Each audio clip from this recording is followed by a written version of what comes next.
50 years ago, in 1966, David Bryan Davis won a Pulitzer Prize for the problem of slavery in Western culture.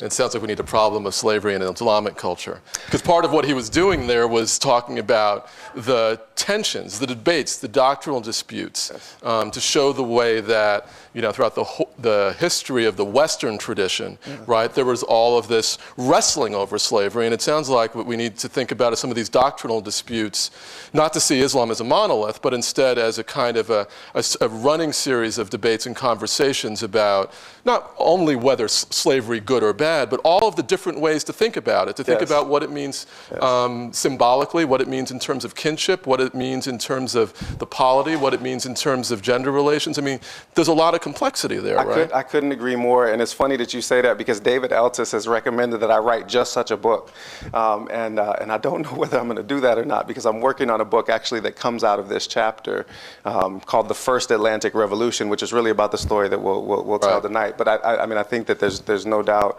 that book needs to be written. I'll throw in a quick vignette just to kind of capture, some of the tenor of the early Muslim thought. This is also cited in the chapter, but Umar ibn al-Khattab, who was one of the first four caliphs in Islam, he's the second of them.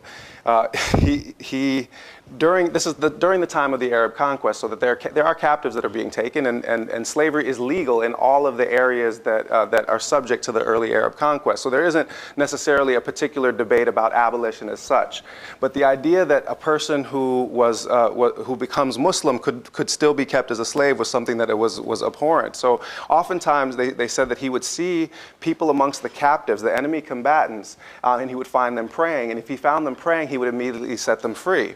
And they said, Commander of the Faithful, don't you know that they're just deceiving you to get their freedom? And he said, better to be deceived by the one who deceives us in favor of God than to keep in bondage one who prays to him.